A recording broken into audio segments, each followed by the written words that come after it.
Mario? What are you listening to? I saw you stashing something in your purse. What was it? Oh, nothing. Get in there. I want to see what it was. Oh, it was just your iPod player from the early 2000s. What were you listening to on that damn thing? I was listening to Shane Diablo's Jive Talkin for free. It's a heavy metal podcast and it's good for me. Makes me feel good inside, makes me feel right when I listen to it in bed, dark in the night. That sounds pretty interesting, Muriel. So you're saying it's a Jive Talkin with Shane D. Get your heavy metal news for free. It's such a delight in your ears every week, every week and live. First thing we got to do is take a deep goddamn breath. We got to take a deep breath here. Try it at home. Don't be so sad. Don't say, I don't do those things, Shane.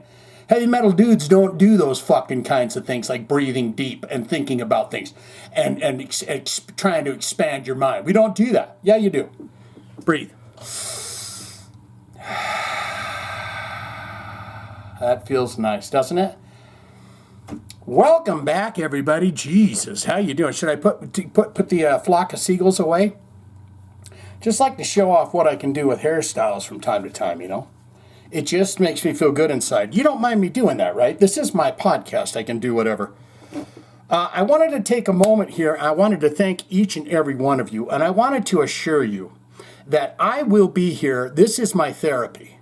My YouTube channel is my therapy. And I want you to know that I will be here every single week with the heavy metal news, and I will be, every week you're going to see me, you're going to say, there's that son of a bitch again in my feed. A few of you will see that, not the majority of people out there, but a few of you will see me in the feed. And I want to thank you. And I want you to know I have genuine feelings for everybody that's part of this community, because I really want to grow something that's big and awesome and people talk to each other. One thing that's slightly irritating that I just said is that people are using that word like crazy these days. I'm trying to build a community over on my YouTube page. But I love the fact that you guys get down there, talk to each other, you talk about the music. I like to get your input, whether you like the thing that I did or you don't like it. I want to hear both sides. So I want to thank each and every one of you that tunes into this damn thing every week, because it truly does my heart well. I look forward to doing my video stuff every week, and it keeps me sane in some sort of way. You know, Grandma used to go down, they used to call it Bellevue, you know, on TV and stuff. When someone would go to the nut house, they'd call it Bellevue. And, you know, Grandma always went there. And we come down to see Gam Gam and Pappy, and we'd say, Pappy, where's Gam Gam? And he would say, she's gone to the hospital. She's just there taking a break for a few days. And so this is my Bellevue. Does that make any sense to you? Welcome one and all to Jive Talkin episode 154, where we've got your hot news stories. And guess what? I was deep breathing. I'm having a relaxed conversation with you here. Miss Althea can rest comfortably at night knowing that I got an extension cord. I'm not even seeing a battery on there. Have you heard of the extension cord? It is an amazing device, I'm going to say. I'm doing my videos from last week, and I don't see the battery. I did my videos. I didn't have to wait. Sometimes I have to do that, where I got to sit down. 45 minutes from now, I'll be able to do some more. I mean, it is a life-changing invention. So thank you to Mr. Cord or Mr. Extension or whomever you may be out there in the fine world that created electricity cord that could go from one area clear across to another. We're going to get into it. We've got stories galore. We've got Megadeth's Dave Mustaine. We got Bruce Kulick. He's coming in to say, why didn't Kiss celebrate all 50 years of their career? They're very rude to Bruce Kulick. You know, in some kind of ways, they're kind of rude. Snake Sabo's finally going to speak on losing Erik Gronwall. That was a power punch. And we've also got your comments, so I love that. So much more to get to. Welcome to the podcast, and let's fire on with Dave Mustaine. Now, this is an old nugget. We've talked about this before, the song The Conjuring. Now, you know I've done a video about it, where, you know, he caused harm to somebody, and the curse is inside that song. So many years go by, he says, I shall not, will not play that song. He says, okay, I'm going to play the song again, more recently. But he also talks about why he will not do Anarchy in the UK, which if you guys are Megadeth fans going way back in the time machine, that would have been on So Far, So Good, So What. And do you remember he calls it Anarchy in the USA on that album? Pardon the burp. But there he is. There's David. Hello, David. He's looking good and looking David-y. Let's get into it. Megadeth's Dave Mustaine explains why he changed his mind about never performing The Conjuring again. And by the way, guys, I am going to start saying my agains again. Okay? In a new interview, Steve-O's Wild Ride podcast. That is so fun. If you haven't tuned into that, he sits in a little Winnebago or something and just has a good time. Megadeth leader Dave Mustaine spoke about his long-lasting reluctance to perform the band's 1986 song, The Conjuring, live, largely due to his Christian beliefs. One of the more memorable tracks from the Megadeth's classic Peace Sells But Who's Buying album, The Conjuring was written about black magic and features instructions for hexes, according to Mustaine, who wrote that track. They might give us a recap where he hurt the legs. He got a lady. He got a sexy lady he was after in school. He did a black magic spell to get her to come to his house. And then he also did something to a fella's legs. Addressing the fact that he eventually decided to play The Conjuring live again, for the first time since 2001 in June 2018 at the Home Monitoring Arena in Plzeň, Czech Republic. Very nice there. Is it half and half with winters there, or is it more like Czech Republic is like 10 months of snow? And get back to me on that. Czech Republic, Czechs, where the band was the support act for Judas Priest. Dave Mustaine speaks as transcribed by blah, blah, blah. I wasn't sure about what effects the lyrics would have on our young fans. Now you can look out in the audience and see them and say, good news, guys. The curse that we put out there years ago, they're all coming back to the gigs, so nothing happened. And I didn't want to mislead anybody. I wanted to make sure if I was singing something and they gave it any kind of importance, that I wasn't inadvertently making a decision for them and they were saying something that was going to possibly hurt them in some way or form.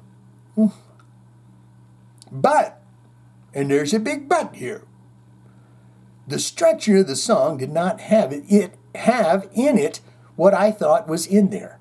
There's nothing misleading in there.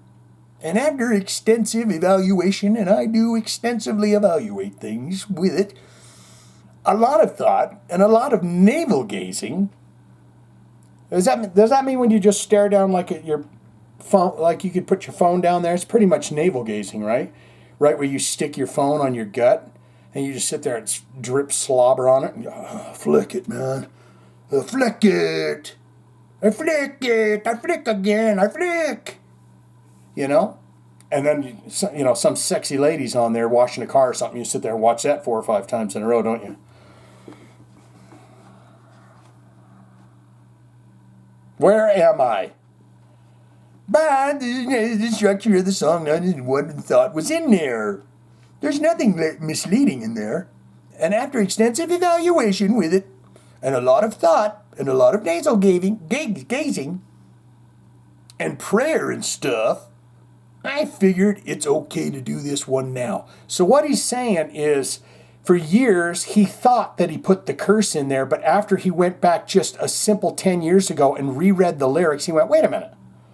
I left out the most vital parts of the black magic curse. So, of course we can do this song. Mustaine, however, said that Megadeth will no longer perform a cover of Anarchy in the UK, a song by English punk rock band the Sex Pistols. Because it says I'm Antichrist, and I'm not an Antichrist. He explained, we did it over at UK's Download Festival in 2016. So Nikki Sixx, Motley Crue, they were there. And looked at him, and for some reason I just felt that I needed to just bury the hatchet with him. Really? He buried a fucking hatchet in Nikki Sixx. Can you believe it? That guy can live through anything, can he? Nikki Sixx. Drug overdose, a hatchet from Dave Mustaine. He can live through it all. And I don't know what it was, but just something made me feel like I needed to just make things cool. Not that I needed his approval or anything like that. And not that he cares about me at all. But I just felt like maybe there was something out there I needed to do. And I remember that we had a guy in our band that had a t-shirt with Nikki's face on it, with red line and a circle through it. That means no Nikki Sixx. And so I'm glad that I didn't make that amend with Nikki. And so I'm glad that I did make that amend with Nikki. Although it wasn't like 9 steps of anything like that.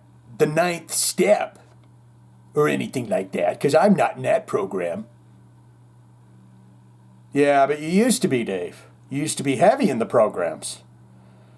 But I gone up to him and said, hey, man, would you be interested in playing Anarchy with us tonight? He said, what that? What Anarchy? What that mean? What you talk about? You know, the band Sex Pistols. Who that? What? No. I don't know what that. You know, England, jolly old England, and Johnny Rotten.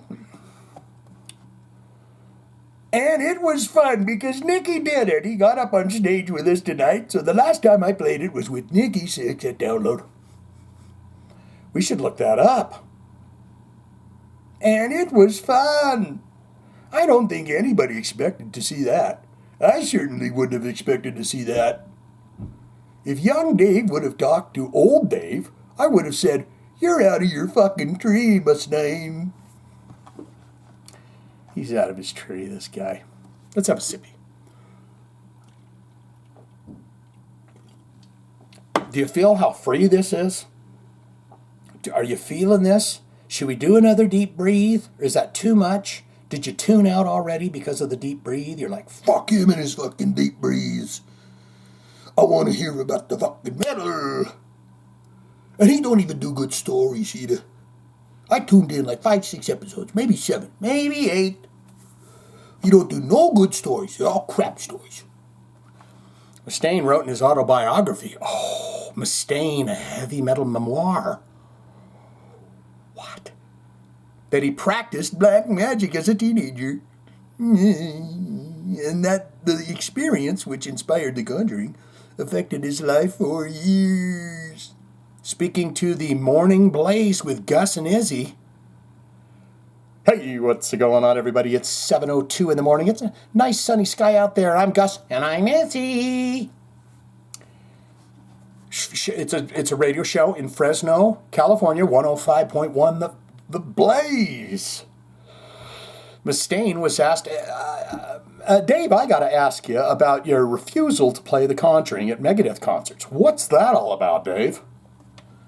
Now, I used to do black magic, Gus. Can you believe it? Izzy, can you believe it? Oh, my goodness, you're killing me over here. You used to do it. Oh, yeah, I did it all the time. The bang and the boom and the bang and the black magic. When I was much younger as a kid, and I put a hex on a dude, and his legs kind of got messed up. If this son of a bitch tells me it was Paul Diano, I'm gonna twist him into a fucking pretzel. He did something bad to his legs. I'm gonna be mad.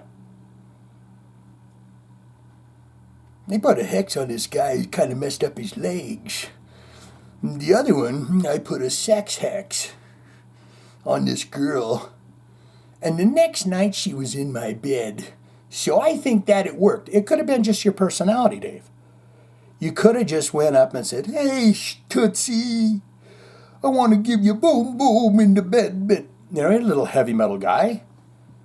She's got eyes on you already. You're walking around with your cassette Walkman on. You got your Levi vest with all your favorite battle patches on it. And she says, there's a hot potato there. Don't sell yourself short, Dave. You don't need to put sex hexes on people. He continued, but the funny thing is, now here's a damn knee slapper. Chris Adler, Lamb of God drummer, who played on the 2016 Dystopia album, do you remember him, just said to me, hey dude, can we record the Conjuring with different lyrics? And I was like, nah, you know what? Maybe I should rethink this whole thing, because when I first did the whole, you know what? I'm going to be the heathen. I'm not going to be the heathen anymore. I'm going to clean up my life thing. When I'm doing my going to clean up my life thing, I kind of put some brakes on things. And I would and wouldn't, that I wouldn't and wouldn't do. As I grow, I evolve in my outlook and my personal journey. Being a positive person and being a positive influence on the other people's lives. So as long as it doesn't hurt anybody, I wouldn't mind doing the song again, because it is a good song. I thought he'd go into a little bit more about the Antichrist. I Am the Antichrist song. UK. Doesn't appear to be so. When I got into black magic, I put a couple of spells on people. We know, Dave. And you don't do no sex hexes. Let's move on to something else here. And I thought staying with this guy, this red-headed madman, thrash man, we would bring in one of our fellas that we're going to be doing trying the wigs on as soon as I collect up about 50 more wigs. Kerry King, because he talks about Dave Mustaine and how if they could have coexisted, he probably would have been in Megadeth and it would have been a completely different band. And we know that. We know what Kerry King does to bands. You know, there's some pretty sweet solo work on the Megadeth records. He would have he said, well, that's kibosh. We're putting the kibosh on that.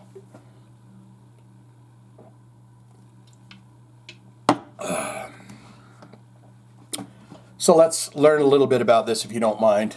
Always got the shades on, and it's because he's got eyes that are tender. He's a tender boy. He's a tender guy that's, you know, he collects all them snakes and shit. He's probably got a cute little name for each and every one of them. There's about 1,000 of them he's got in his closet. And he's got Mopsy and Twinker and all sorts of them in there, because this guy has tender eyes behind there. But when you put the shades on, you just look at like an angry fella, you know. Kerry King in his time in Megadeth, if Dave Mustaine and I could have coexisted, it would have been a very different band. In a new question and answer session, oh, I like these, with readers of the UK's Metal Hammer magazine, Slayer guitarist Kerry King was asked whom he would pick if he could have been in any other band. This is interesting stuff. I was almost in Megadeth. I think if myself and Megadeth leader, you know who the leader of that band is, don't you? This is Davey, the Dave Man Mustaine. He put a sex hex on me one night. It was disgusting what we did. Dave Mustaine could have coexisted for 4 years. It would have been a very different band, I tell you true. I'm not saying I'd have made them better. I'd have made them different. It's funny. I was backstage at Merciful Fate's show, just hanging, just kicking it at the Merciful Fate show backstage, you know, in Las Vegas, and got talking to guitarist Hank Sherman and said to him, I thought you guys might come knocking and you could see his head explode. He continued, it never fucking occurred to me. I'm a huge Merciful Fate fan, so I'd have done that in a heartbeat. Hank Sherman had said to me, I thought you guys might come knocking. What that mean? Boy, I sure could use some chapstick right now. Not gonna lie. Wish one was close. I'd also love to play with Judas Priest, and he says stained glass. That's the one he's taken to hell with him. When he dies, he says, when they put me in the cooker, across my breasts will be the melted stained glass record, because he says that's when I'm taking on a Hawaiian island, or a desert island that you only get one pick, or in the coffin when he goes to hell. The brief second, I'd also love to play with Judas Priest. So he might even talk about his favorite record here. That brief second where Richie Faulkner got sick and they suggested going out with one player, I thought, if they call me and said, can you be the one guitarist? I honestly don't think I could, because they're such a dual guitar band. Thankfully, he never did. He's like, why, I oughta? That Richie Faulkner's heart exploded, and if they give me a damn call and ask me to come play in that band, I might have to think about it. Thankfully, they never did, but they if they'd have asked, I think it would have been the hardest no of my life. It would have been the hardest no of my life. Kerry previously talked about his brief involvement with Megadeth during the band's early days. King played Megadeth's first 5 shows as the band's second guitarist. In a 2015 interview with the Loudwire, Wikipedia Fact or Fiction signature series, they've signaturized it. The Wikipedia Fact or Fiction signature. I love it. Congratulations, Loudwire. Congratulations on that. Kerry said at the time, I was one of the lucky people, and there's certainly no offense against current Metallica guitarist Kirk Hammett. Kirk's a wonderful friend of mine, but I was lucky enough to see Metallica with Mustaine. Well, that'd be something else, wouldn't it? And I say that because it's just a rare thing to be able to say that. I saw them play with Woodstock in Los Angeles. You saw them play with Woodstock? That a band? My lips. You guys, my lips. And I was so intrigued by Dave Mustaine. Because he was just ripping on guitar and looking out that way somewhere, and I couldn't do that. To this fucking day, I can't do that. I got to look down at the fretboard. So I was just blown away at his guitar playing. And to find out, of all things, I think it was through BC Rich, because we all played BC Rich back then. I think it was through BC Rich I found out that Dave was inquiring if I would play with Megadeth. So he went over to the BC Rich guitar shop, and that guy said, hey, Kerry, I don't like to get in anybody's business or anything. You know that little freak that comes in with the red hair, the real vibrant red hair, the little bob of red hair guy that comes in? Yeah. Are you speaking of, I think his name's Dave? Yeah, that's right. That's the guy. Yeah, Dave Mustaine, I think it is. And he's got that little band called Megawatts, I think it is. He was asking if you wanted to play the guitar for him. Well, do you have his phone number? Maybe it went a little something like that. You never know. Point being, that guy was involved. The BC Rich guy was involved in them connecting. He continued, at the end of the day, I thought, this is a gigantic learning situation. Very, very meticulous, very thoughtful thinking. He's like, this is a learning. If I'm going to join this band, I want to learn something, damn it. And I also thought people would see me and know me from Slayer. Because, we only went to the Bay Area. We only got up there. So I think if people saw me, was this in Los Angeles? Or was Slayer based in Los Angeles and would play the Bay Area? Best intentions in mind, I'd go and say, hey, I want to be in Megadeth. I don't know how anybody can be in Megadeth for more than a couple of hours, because that guy's crazy. Ooh. Asked if he had particularly bad experiences dealing with Mustaine in the early days of Megadeth, Kerry said he was cooler back then. I think there's been a lot of drugs and funny extracurriculars between now and then that helped shape who he is today. But it was good times back then, playing all the venues Slayer played and just, I don't know, playing different music. His stuff is definitely more, what's the words I'm looking for? I wouldn't say intricate, because you've got intricate parts too, but it's just, he writes riffs in a very different perspective than I. Even after playing with him for a number of months, I'd still, I wouldn't do it. It's just not my style. There you have it. The man. Don't you love the way I paired those stories together so lovely? I mean, I felt like that really flowed nicely and smoothly. But now we got to get on to the biscuits. Because, I'll be frank with you, I don't like a damn thing that Kiss is treating this man. I hope that light's not too bright on the green screen. Anyways, you're going to see some shit over here if that's the case. Have you seen any of my Wikipedia type style videos? Do you like them? Or should I stop? I'm always on Wikipedia, so I just figured, hell, I'll just do that. But I don't know. Bruce Kulick still doesn't understand why Kiss didn't celebrate all 50 years of the band's history at their final concert. That's a damn fine question from a damn fine guy right there. He looks like he's like, hey, man, you looking for some fucking Scooby snacks? I got a whole bag of Scooby snacks for you if you want them. And I sell them at the 1970 prices at $20 for a big old sack of Scooby snacks. You know, I do lose money. But, hey, it's the way I like it. He's got like a little curtain set up back there. Is this his home? Oh my goodness, and he's got his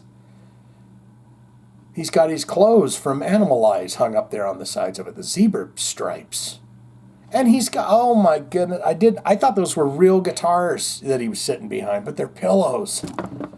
How fun is that? This guy is all fun all the time. All fun, no breaks. Bruce Kulick still doesn't understand. And we don't either, Bruce, but we're on your side, okay? During a November 2nd question and answer, it's not going to be Loudwire, guys. Question and answer session at the Spooky Empire Convention in Orlando, sweet Orlando, Florida.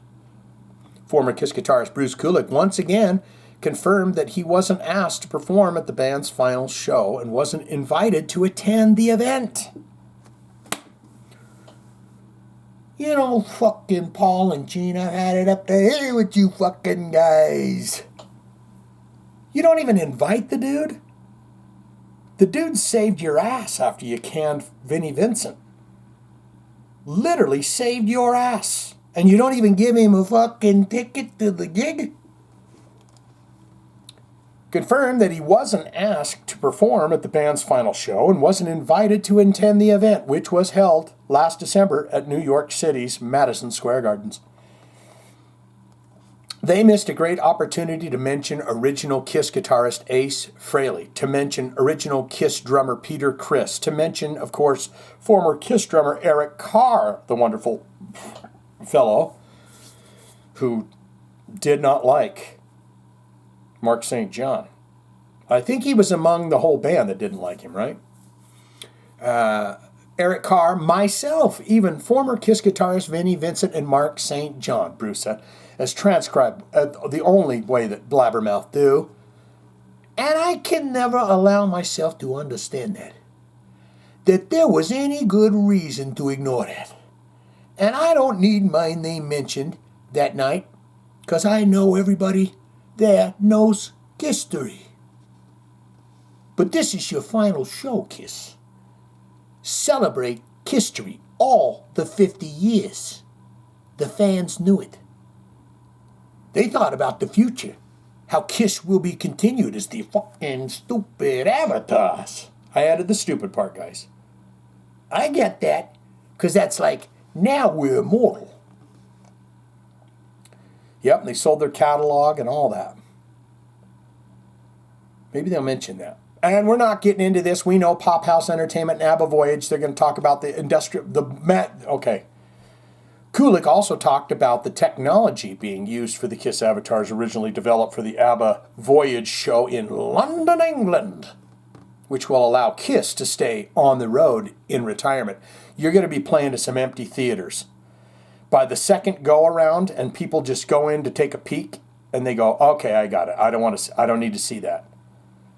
The Kiss avatars were created by the magical and wonderful company Industrial Light and Magic, and that is ILM if you need that, and were financed and produced by the Swedish company Pop House Entertainment. Yeah. All right, is this Bruce here? You have to admit technology now keeps evolving. So they're good with their avatar thing. We'll see how it goes. But they saw that as their future. And they're immortal, because the avatars won't get old physically. So that's what you're saying. This past May, oh good, guys, I'm going to cut out all this horse shit here. What's this say about Asylum, though? Oh, is this him speaking? The Swedish company, Pop House, have done very well with the ABBA. Kiss is a different animal, but it's still an iconic band. So I'm hoping for the best. I'm hoping, obviously, that they'll also want to celebrate Kisstory. But they won't, because I didn't even get a fucking ticket to the concert. You seen Gene Simmons, Kiss bass vocalist, dabble in a lot of comic books where there's superheroes. And they were able to do that, and it probably is going to be that direction. Oh, yeah, because they had all flappy wings, and he was flying and blowing flames and shit. I would rather go see them Kiss alive, candelabras behind them. Show me that digital version. You know, if I'm going to go to one of these digital things, don't show me, I don't want to see superhero Gene Simmons blowing hot fireballs at Paul Stanley's nutsack. I don't want to see that. I want to see 1975 Midnight. What was that show? Midnight. I mean, I guess I could go watch Kiss on Midnight, whatever that show's called. Midnight Express, something like that. But, you know, take us back. I still think it would be a great idea to travel the world and find 4 dudes that play those instruments exactly the way they did. And they got the same bone structures and everything. You get some spot-on dudes that look like 1975 Kiss. And you bring out an exact replica of the Kiss Alive stage. And you take that on the road. As Kiss. But you call them Young Kiss or something like that. This past May, Kulik told Finland's Chaos. Sorry. You guys, did I just spit? That was disgusting. Do I make a lot of noises? This is a podcast, okay? And I don't have the headsets and the microphones and everything where you go, hey, Bobby, mute me here because I got to take a thought. I'm just being frank with you. Hit the pause, hit the mute button. I got to take a thought. This is what it is, okay? I mean, maybe it'll get better someday. Maybe we'll start streaming it. Then I can see you're in real life. What it's called, IRL. At some point, maybe we'd take it live. All right, I'm losing my patience here. I got a sense that it was going to happen for quite a while, because certainly, if there was going to be an invitation, you don't do that the week of. You don't, and that doesn't even mean even if I live there in New York. I don't live there. He lives in Jersey, guaranteed. And then when I would say to Kiss drummer Eric Singer, right, I would get him off to the side, get him away from the fellas. Say, we always keep in touch. And I'd be like, all right, well, I guess I'll see you when you get back. And he'd say like, yeah, I should be home on, so he didn't hint around. Well, they missed a really huge opportunity. I talked about it quite a bit in January when I finally came out to tell everyone I'm not in Grand Funk Railroad anymore. You were in Grand Funk Railroad, Bruce? Congratulations if you're happy about leaving. And here's my take on what happened on that last Kiss show. 'Cause I got a take.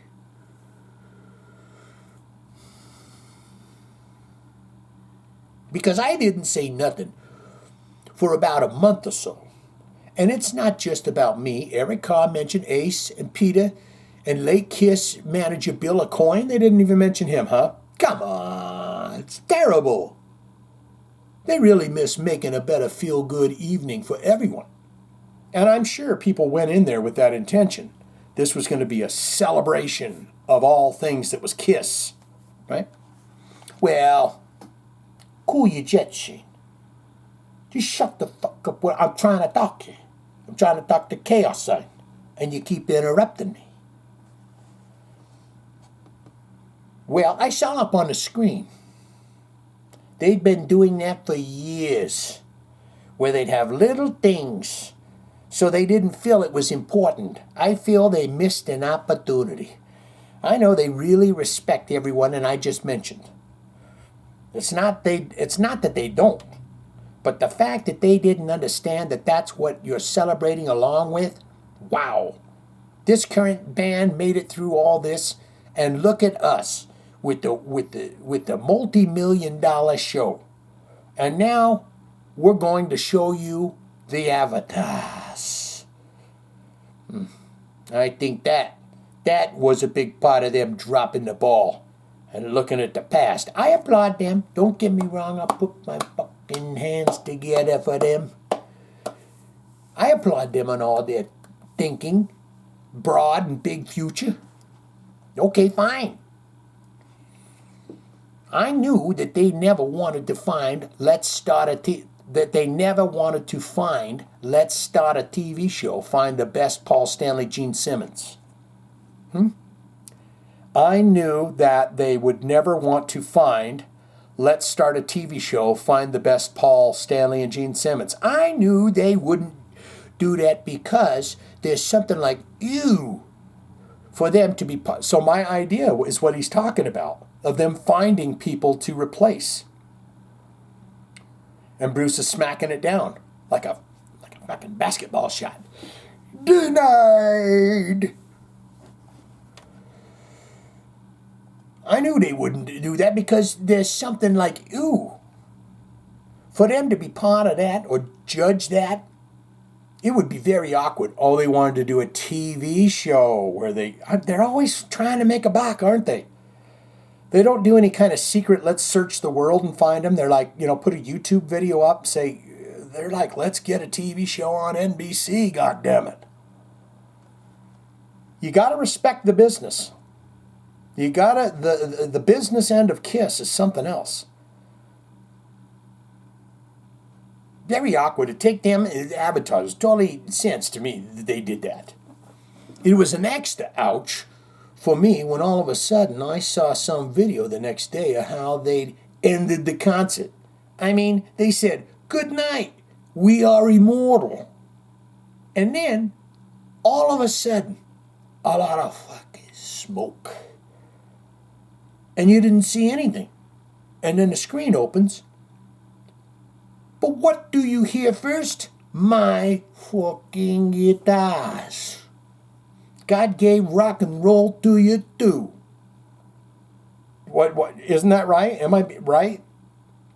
They had to put that, someone put in a comment on that Kiss thing, that Kiss trivia that we did. It's God gave rock and roll to you too, because that's not the original. So my fucking guitar is playing at the end when he says, I'm immortal. But God gave rock and roll was their choice, was the right song. I'm sure that was chosen probably in collaboration with the people who are helping make the avatars. So it wasn't like, oh, let's do Shout It Out Loud. And especially, that's a song that they don't generally do much. It's a little inside nugget I'm giving you. Throwing a little crack at a chaos sign, just throwing a little treat to you. Little extra goodie. They don't usually do it. And especially that song, they don't generally do that much. They've done it on occasion, I'll tell you that. They have done it on occasion. So there you go. I'm part of it. All the guitar parts are there, and I was just like, whoa. This is really weird. Bruce, I feel for you. And no, I will not bust into that song. I feel for you. I think I love you. And the reason for that is because I don't love Bruce. I love him. I respect him. But I don't love him. I'm not in love with him. I loved his guitar playing. I loved some of the stuff that he did, Asylum and stuff like that. But I am not in love with him. So what can I say? Missed opportunities. I think they presented the future in a very probable, unique, and unusual, clever way. Because that clearly is the future. But they kind of ignore the past. And that was, I think, a missed opportunities. That's all.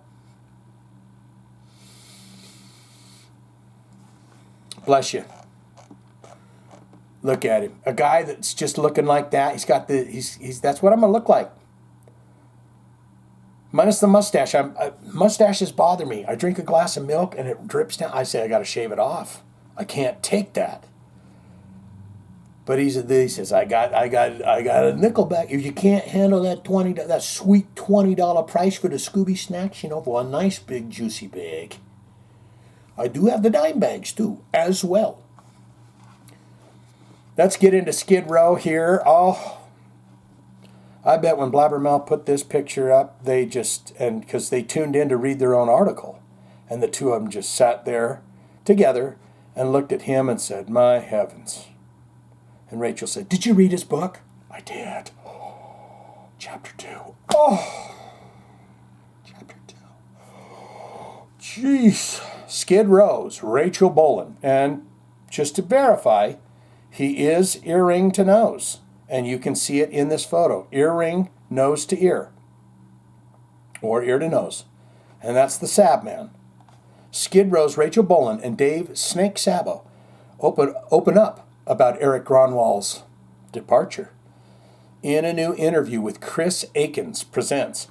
Old Eddie Trunk hasn't been getting a lot of stories in here, or at least we haven't been covering much of them, have we?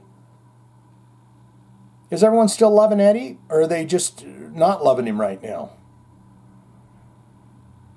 They got to wait till, Blackie Lawless or Ace Frehley's on there, because those are always off the rail, aren't they? Rachel Bolan and guitarist Dave Snake Sabo spoke about the March 2024 departure of the band's singer of 2 years. And that's it's a magic. 2 years can be magical. If you're with the right person, a weekend can be wonderful. If you just say, I've never felt so alive, Amanda. You make me feel free again. Not only with my body, but my mind. You can just fall in love. And 2 years is a long, just to see him up there singing every damn night, you fall in love.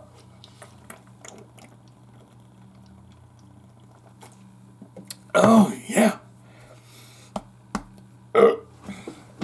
In a new interview, you see how relaxed we are now? We don't got to fret. I'm not even looking up in the corner over here to see, the freaking battery. In a new interview with Chris Akins presents Skid Row bassist Rachel Bolan and guitarist Dave Snake the Sab Man Sabo spoke about the March 2024 departure of the band's singer and 2 years, Erik the Gronman Wall. The 36-year-old Swedish musician who was diagnosed with acute lymphoblastic leukemia, but he's fine, everybody, in March of 2021, said that he wanted to prioritize his health and focus on his full recovery. If you have a health issue, hundreds of sexy ladies backstage and booze and alcohol and ciggy smoke and vape smoke, get around one of them fellers. They blow them fucking clouds and you go, is that cherry Coca-Cola that you're blowing there?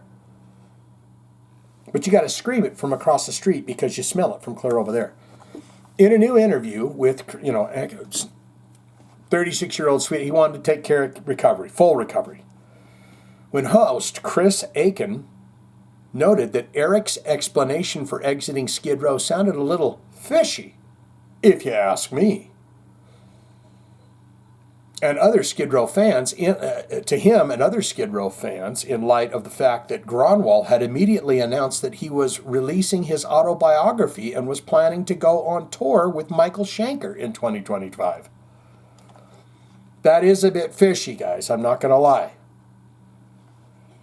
Rachel said, as transcribed by Blabbermouth, well, hold on, let me get this. I got to tuck this in sometimes. The earring to the it just gets in the way. Well, I'll put it this way, he says. We understand exactly what you're saying. And I'd be a liar if I said sometimes I don't feel the same way. We were told exactly what he announced to the rest of the world via his YouTube channel. That's exactly what we were told. That's exactly what he sent in a text to the Snake Man. I'm not going to sit here and shit talk the guy because it's not going to do anything. Oh, he wants to shit talk him. When you say, I'm not going to sit here and shit talk, you got some shit to talk. It's not going to do anything. But we had a really, really, really, really, really good thing going. And we're here now. See how you can read that, guys? He could be saying that in an inspiring way. And we're here now. Or he could be saying, and look at where we are now. Jesus. Freaking guy left. Like shit talk him, I ain't going to do it. You're not the first person to say this to any of us. We've all been DM'd. And a lot of fans think the same thing. And I said, I'd be lying if I didn't say that I thought the same thing at times. But we're just going by what he told us. That's all we can do. Isn't it right, Snake? Obviously, we had to postpone and cancel shows. There was definitely some health issues. I'll give him that, Rachel. I'll give him that. You saw him. While we were out there on the road. But what Rachel is saying is 100% true. This is what we were told. And we made attempts to figure it out. Did you read the book? You probably figured out there how we could do this where we could cut way back on touring, but it just wasn't economically feasible for anybody. It just couldn't be done. And yeah, we had a really, really, really, really damn fine situation. But he was the one who left us. Bolin and Sabo also touched upon the fact that Gronwall recently released a demo version of a song called Can't Kill What's Dead. Did we hear that? Which Erik said he co-wrote with his producer Jonah T. Now, I did a video where we did Erik Gronwall at that beautiful little cafe that it's like where the vampires would hang out with the wall, had that brick wall behind him, and they'd been drinking all night. Him, and is that Jonah T that he's speaking of? I don't know. Maybe we read the rest of the sentence, it'll tell us. He had a demo version of a song called Can't Kill What's Dead, which Erik said he co-wrote with Jonah T for possible inclusion on a new Skid Row album while he was still in the band. So they want that too, and they heard it and they said, Rachel, oh my heavens, did you hear Can't Kill What's Dead, the demo tape that Erik just sent us? I did. It's a good one, isn't it? Yes, it's a good one. Yes, it is. Yeah, I heard the song for the first time. And Erik, October 2024 post, Rachel said. So I'm not even sure what he was talking about. What? Yeah, I heard the song for the first time in Erik's October 2024 post. Rachel said, so I'm not even sure what he was talking about. After Aiken clarified that Erik said Can't Kill What's Dead was one of 3 songs Gronwall co-wrote with T for potential inclusion on a new Skid Row album. Rachel said that's where they, that's sharing money. That's songwriting credit there. And they're like, yeah, we like to keep the old Sabo and me on the, we like that, not this. We like that. Potential Skid Row album. Rachel said, that's creative wording. That's for sure. Snake Man added, that's new to us. Rachel, I mean, I guess we have to play it on we have to play on it for it to be on a Skid Row record. Yeah, it's a money thing. If they don't write that tune and Erik Gronwall goes, guys, I got this tasty jam called Can't Kill What's Dead, and they listen to it and they go, I love that song, will he give it to us? And say, we can wrote it, and then he can sing on it. That would be a writing credit to Erik Gronwall on the Skid Row record. And if that record did well, or that single did well, then the lion's share of the proceeds would have went to Erik Gronwall for writing that song. That's creative wording, that's for sure. And we'd have to play on that Skid Row record. Rachel, he continued, yeah, I saw the post and I was like, okay. I was as confused as everyone else. I'm like, okay. So what happened there was that Erik Gronwall had posted out, I got some possible jams on his social medias with new songs. And that's when they were getting the message, is when they saw those posts and they went, can you believe this guy? As previously reported, HarperCollins, the fine book publishers, has set a November 21st release date for the English version of Gronwall's autobiography, Power, Music, Death, and Life. That is spectacular. Gronwall shot to stardom overnight after winning the Swedish edition of Swedish Music Idol, right? In Power, Music, Death, and Life, we follow Erik's journey from his upbringing to the present day, his struggles to make it as an artist, his devastating leukemia diagnosis at the height of the pandemic, and his miraculous recovery. The book also delves into how he became the lead singer of the legendary metal band, Skid Row, his time with the band, and the reasons behind his decisions to later part ways. Once I never thought I would write an autobiography, not so young in my life. I still have many, many, many decades to live.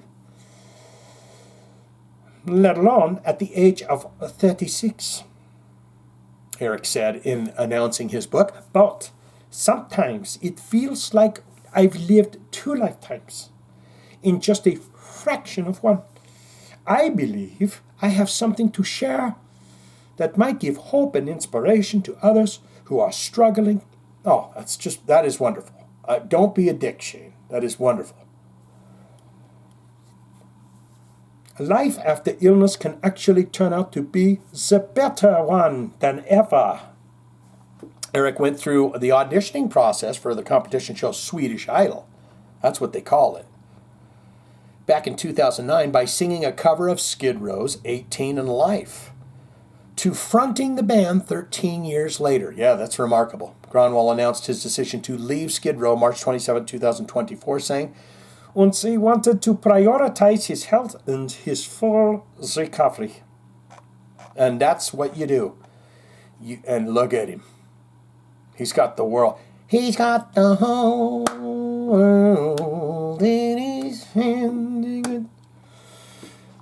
Quickly on to this, then we're going to get into your comments. I don't know how long this is going to run, but Now we're comfortable with length, circumference, all of that. We are totally comfortable with it. Not too big, not too long, not too short. And we have your comments here. And I'm eagerly awaiting them, but I wanted to hear Lou Gramm. Now don't say anything like Shane, he looks like he's melting. Like he just, you pulled him right out of the microwave and sat him in a chair. And he's just kind of, but Lou Gramm could tell Axl Rose was damaging his vocal cords simply by the way he sang. And this guy's the one that was saying, I've been waiting for a girl like you to come into my life. Every time I hear that song, I think of me, mostly nude, bearskin rug, fireplace, and just loving life. The only thing that's terrible about the vision that I have about me, mostly nude on a bearskin rug, is what I've done beforehand is I've lathered myself up with cocoa butter. And it feels disgusting on my skin with that bear hair. And it's just sticking, and then you get up and some of the hair comes loose, and you look. And I'm not a very hairy guy. I got some hair on my face. I'm losing hair up there. But my body, I'm not a very hairy person. Not that you ever cared to know that, but I'm just letting you know. I mean, I could almost guarantee you'd say, do you shave your legs? And it would be, no, I just don't. I'm not a man. I'm not a man. I grow a pretty spotty beard and mustache as it is. You think that's going to look good on my legs? During an appearance on a recent episode of the Guns N' Roses Centric Appetite for Distortion podcast, original Foreigner frontman Lou Gramm was asked for his initial opinion of Axl Rose's voice when he first heard Guns N' Roses music. Is he an English fella? I thought the music was very good. Just sloppy enough to acknowledge that they were very spontaneous in their playing. And it was very good music, honestly. And I think the songs were good too. Axl's voice? He had a great voice, great range. But I could tell because they toured a lot too. What? But I could tell because they toured a lot too. I could tell that he was damaging his vocal cords simply by the way he sang. And I knew that when I sing like a beautiful blue jay, it's what everyone used to say to me, is that I sound like a beautiful blue jay singing sexy songs. Toward the end of the night, some of the high range starts to go a little bit. You kind of have to acknowledge the characteristic of your voice. And when they're tired, if you keep pushing them at the level, they're damaged. If you keep pushing them at a level, they're damaged. And you shouldn't be singing for the next 6 months. Your nose and throat doctor will tell you that they need rest, time to heal, and then it will get supple again. Because a lot of times, when you sing too often and too hard, there's something called nodes that develop on your vocal cords, and they're like little tiny hard calluses. And when you go to sing a note, air will come out, not the note. This is good stuff I'm learning. I'm loving this. Mind if I have another sip? I feel like I sound spitty. I feel like but I'm feeling like this is going great.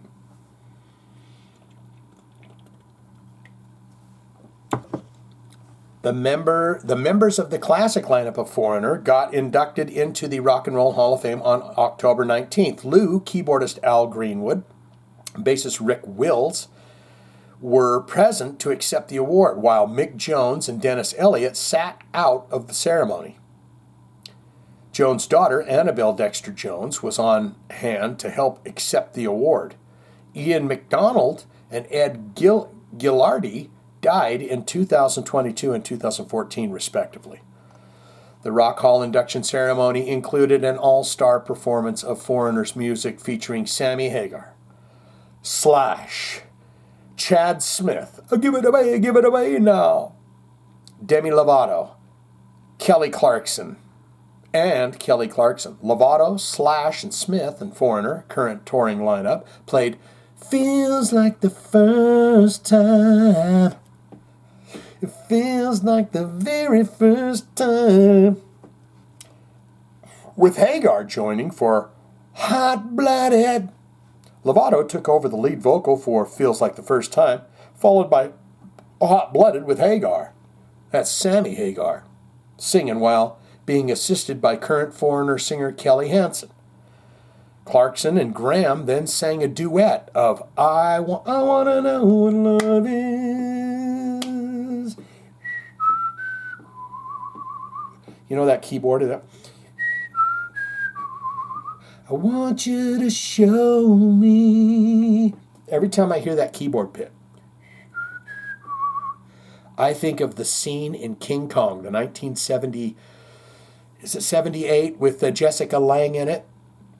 That might have been one of the first times that I says, what's going on in my pants? Grandma, I got, this thing is getting hard, Grandma. Because it's the scene where King Kong has Jessica Lange in his hand, and he puts her under the waterfall, and he pulls her necklace off, and then he pulls her blouse off, and she's trying to hold it up, and you see King Kong's eyes get all like, oh, I ain't eating this one. I ain't eating you. I'm keeping you around.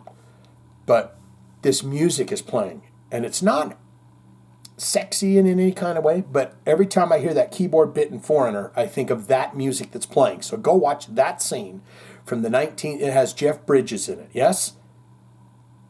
Jessica Lange. It's the 1970s. It's my favorite, even though I know it's the terrible one, and everyone says, Shane, you shouldn't like that. This past February, Jones revealed on social media that he was battling Parkinson's disease, which explained his absence from the Foreigners lineup shows since 2022. Elliott skipped the Rock Hall induction due to his issues with the event schedule. And I remember, what's his name?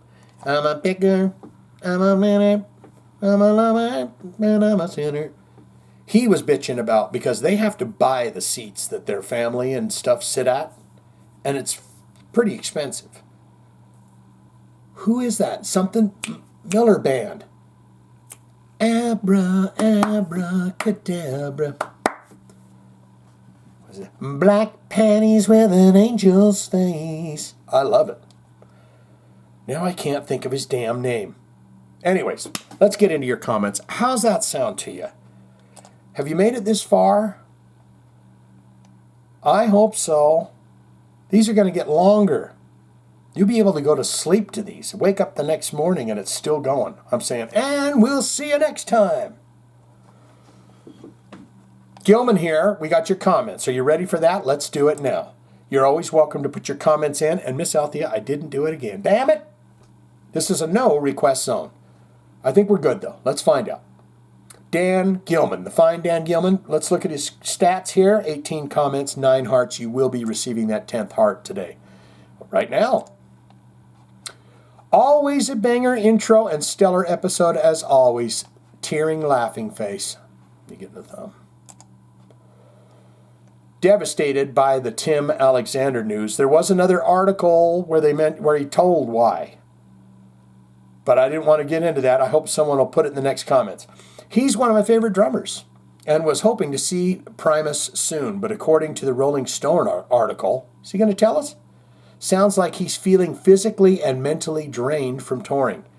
I can feel that. Drumming and having 2 heart attacks can be hard on the body, and missing your family has to be tough. Yeah, that's right, huh? He's had some heart attacks. Still can't believe Jake E. Lee got shot. Oof. Yeah. Well, he was a do-gooder. That's what happens when you're out at 2:40 in the morning with Coco, being a do-gooder. Excuse me, sirs. I'd ask you to step away from my friend's Z28 bullet bike. Takahashi. Shipped straight from Japan. Please get away from it. Is Takahashi a good brand of motorcycle? I don't know. Rock and roll. There he is. Rock and roll. 14 hearts received, 52 comments. Fine job there. Diablo, you crack me up consistently. Is everyone getting a thumb today? Bang. I'm going to stop saying bend over when I give the thumb, okay? I decided I'm against that now. So when I go, I'm going to give you the thumb. Rock and roll, bend over. Not going to do that anymore.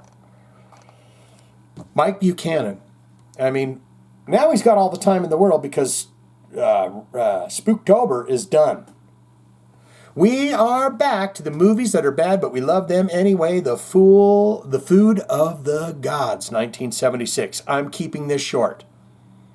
Food of the Gods is loosely based on a story by H.G. Wells and tells the tale of a mysterious substance that bubbles up out of the ground on a remote British Columbian island. When eaten by the offspring and living creatures, causes them to grow to enormous size. And with an increased aggressiveness, if you don't mind me saying. Gigantic wasps stinging a man to death. I'm allergic to bees. You wouldn't believe it. I get stung by a fucking bee, I swell up. It's in the spot, not all over, but just, you're like, that's not good. Giant wasps stinging a man to death. It's pretty disturbing. Classic. The giant wasps are at the beginning stinging the guy to death is burned into my memory. This movie is obviously not what Wells intended. This one's truly a cult classic. Grab your favorite beverage. Sit in your favorite chair, pop some popcorn, and press play. I sure hope that if you're listening to this podcast and you've made it to Mike Buchanan's movies that are bad, but we love them anyways, that you mimic with your mouth. Grab your favorite beverage, sit in your favorite chair, pop some popcorn, and press play. Because that would be great to know, even though I don't know it. Mike Buchanan says, I just saw Primus over the summer. Herbie is a fantastic drummer live. Dude does things with sticks that no one should be able to do. He did things that only Superman could do. I remember things that Sis and I could not believe were true. If you want to flash back to the 90s and listen to an absolutely amazing big band record, now don't go listen to all of Harry Connick's Jr. stuff because he fell off. He was doing Cajun music and all this other shit. But Red Light, Blue Light, that whole album from top to bottom, Harry Connick Jr. will knock your socks off. That was a little taste from one of his songs. And that song that I was just singing to you so perfectly is about his father. And it is a wonderful tune. But go listen to that record. If you like that big band Frank Sinatra kind of sound, Harry Connick Jr.'s Red Light, Blue Light.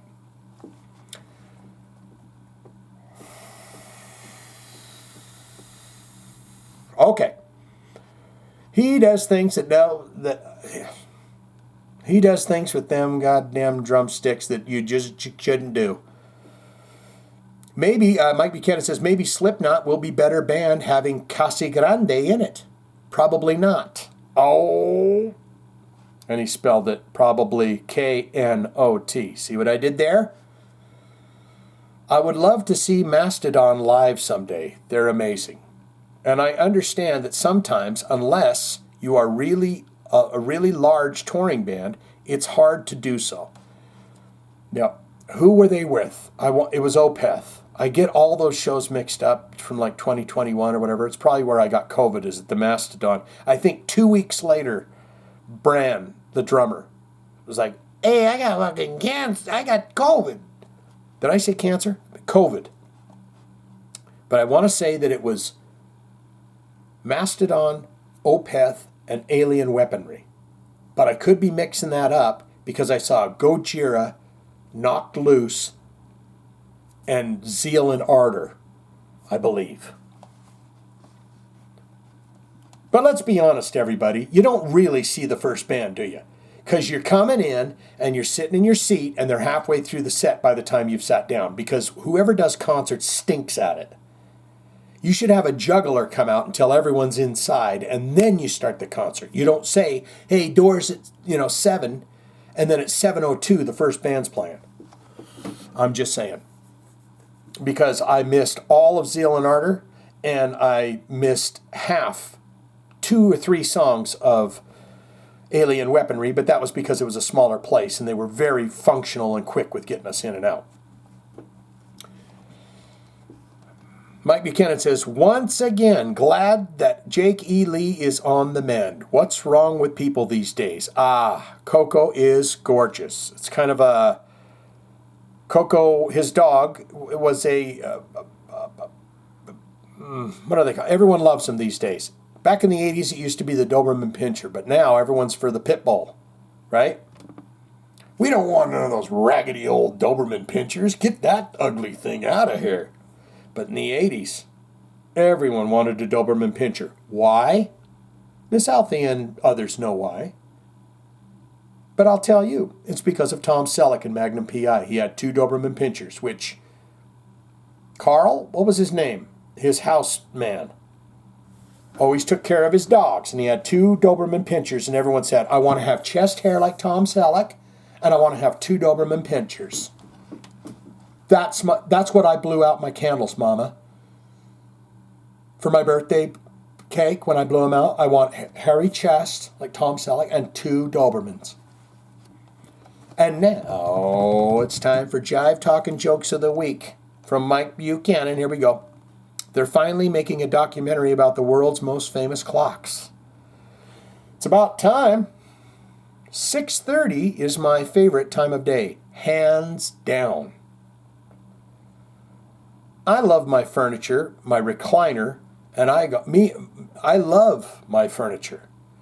Me and my recliner and I go way back. I was trying to rewrite your joke, and I shouldn't do that. I should just read the son of a bitch. Imagine how much sound a centipede would make if they wore tiny flip-flops. Would you like the milk in the bag? No, thanks. You can keep it in the carton. Yeah, they always ask you that, don't they? Would you like a bag to carry? Especially maybe me, because I'm either walking or riding a bicycle. Would you like a bag to put your milk in? And I try to collect those bags up because I have my beautiful little kitty girl. And I use those for poop ski when I clean the kitty box. So I'm always up for an extra plastic bag that goes into the landfill with my fucking cat shit in it. There you go. There you go. They said, oh, we found another bag. We got more fucking plastic over here, Joey. Oh, really? Oh, it's no good. We got to just leave it in the landfill because he put his cat shit in it. And finally, Dad, look at that flock of cows over there. The kid says, a herd of cows, Daddy.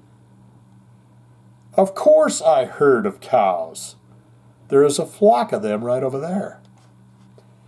Well done, sir. There you go. Bang. Miss Althea coming in. Wow, this is kind of a short list. And she even says it right there. Miss Althea coming in. The drumstruck fool says this is probably the shortest list ever. ... Tim Alexander. If he lost the passion, in quotes, for playing not once but twice, I sure hope he has a day job or some other kind of career path he does have a passion for. so he can pay the bills. Did anyone listen to that Laundry? That Tim Alexander's other band, Laundry? I think there's probably 15 on the streaming sites, but you could figure it out pretty quick. I think they have a bio. That ain't paying the bills, Miss Althea. Laundry ain't paying the bills. Bill Kelleher, Mastodon, Economic Lesson. That piece was extremely educational and interesting. Finally, I've done something interesting. I felt like there should have been an exam at the end.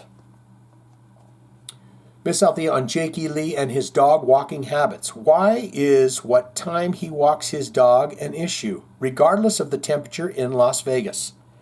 People in my neighborhood are out walking their dogs at all hours, and I'm on the East Coast.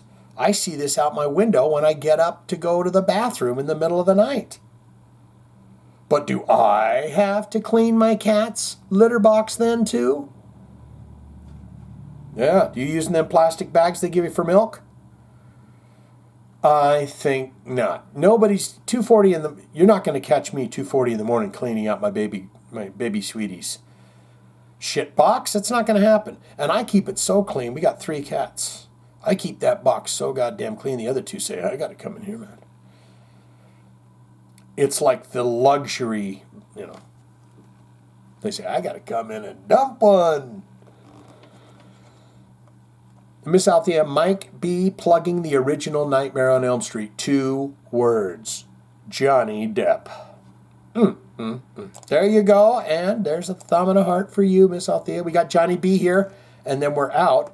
I might add another story. Sometimes you guys know we got video. I was going to tell you, too. I love it. They usually get the spellings wrong, but on Spotify, they cut up each segment. So you can literally go to Mikey B's, jokes that are fun. I mean, like they have the algorithm, whatever it's called, the AI has clipped up the podcast on the streaming. I found it very interesting because I saw something the other day. As a Mikey B's jokes, something. It's crazy. It's really crazy what they're doing with that fucking AI. I see these YouTube shorts of, it's that same song. I don't know what the hell that song is, but it's an AI-generated beautiful girl playing an acoustic guitar, and you can see her hands are all goofed up, and the neck looks weird and shit, but there's kind of wind blowing through her hair. And it's just different chicks playing that same... It's like, why are you showing me this? Johnny B, the man, Johnny B coming in here. He says, I climbed the highest mountain, crossed the wildest sea. I can feel St. Elmo's fire burning in me. I haven't heard that song in a long time. I've been listening to a lot of old 80s punk, man. Suicidal, Minor Threat, Dead Kennedys. I mean, I got this playlist, and I'm just Agent Orange, going back. I wasn't a Minor Threat fan, per se, when I was a kid, because I was into heavy thrash and shit. But going back and listening to all that old stuff, the Germs, and just all of it, it's great. X. Anywho, see, and I'm transitioning out of what I was just blathering about into Johnny B, where he says, any hoots. Herb quits yet again. Danny, the freaking octopus Kerry, is replacing him yet again. I, for one, am all for that, as long as it doesn't take away from anything Tool is doing, which happens to be playing a weekend at an all-inclusive resort in Punta Cana. Is that real? Anything that Tool's doing, that's their show, their festival thingy, right? All-inclusive resort in Punta Cana, which will cost a low, low price of $5,000 to attend. Yeah, I won't be going. Thanks, Tool. Heavy sarcasm here, if you can't tell. about you going, you are going to pay the $5,000 price, or the thanks a lot kind of being snarky to Tool. Say, Maynard, I'm just kidding. I will pay $5,000 to come see you. Johnny B says, congrats on the Extendo cord. Can't wait to hear what happens this week with it. Will the podcast be extended a few hours into a long-form music discussion? Hey, you never know. If Joe Rogert can do it for 3 hours, I don't think I could. My bladder. And you don't like me to get up and go to the restroom, do you? We've done it before in the middle of the show. You don't like it. Maybe you do. So you can see my sweet tookus when I'm walking off. Like, I'll be right back. I've been doing this funny thing. I'm kind of a delivery guy. I drive a truck all day long for lousy pay and lousy, overworked and underpaid. And what I've started doing is when I go to pick up, and I hear that with their Ring doorbell, it's kind of saying, we're recording you. The first time it goes off, I look over it. And then the next time I say, that doorbell thinks I'm attractive. And then what I do is turn my ass to the camera and bend over seductively to pick up whatever's there. And it's just a fun thing I like to do, so when they come home and they go, honey, why did you walk in on me? I was just checking the Ring doorbell, honey. Jesus. It's not what you think. As far as the bus rider who dressed like Gandalf, okay, yes. Johnny B's talking about the Gandalf. He wasn't on the bus. He passes the bus stop in a very strange way. But he says, as far as the bus rider who dresses like Gandalf, I say you should start dressing like Gollum. That'd scare the hell out of him. Or Frodo. And maybe quoting random movie lines and walk about the land seeking adventure and seeking songs of your people. Just suggesting. Did I butcher that? I'm going to walk over and say, you gives us a necklace from your stick. You gives us. I mean, I'm interested in what he's got going on that stick. It's leather bound with a rock or a ruby or something on it. It can't be. He probably just polishes whatever he finds along the way. But thank you for your suggestion on that, and I'll think about it.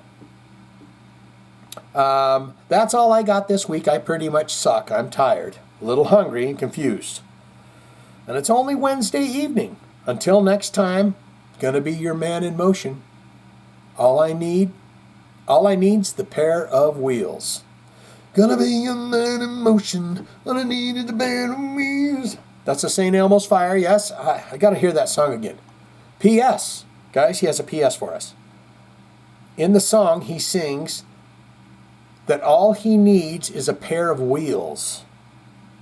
Is he singing about roller skates? You tell me. There you have it, guys. There you have it. We did it. We made it through our first extension cord episode, and they may get longer. And like I said, at some point, maybe in the future, we'll get over to... it would be great to kind of have it, rolling along so you guys could comment as we go through the stories and stuff. But let's get on out of here. Slow, deep breaths. It's going to be a long fucking trip. Okay? We're here. We're doing it. We're going to make it. I'm going to be right here. So if you want to just hang out and chill. I've surprisingly had a couple people say, you help me with my anxiety, which is strange because I feel like I would just drive people batty, but you all are welcome here. Come on in and let's live in sin. I want to... Come on, girlfriend.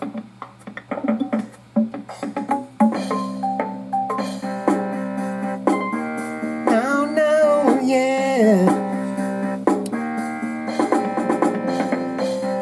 tuning in to Shane's podcast again, my friend. He does it every week, and you can listen again, my friend. Jive Talking with Shane, what is it all about? Heavy metal news, and we gonna, you shout it out, shout it in, shout it out, baby, go shout it out.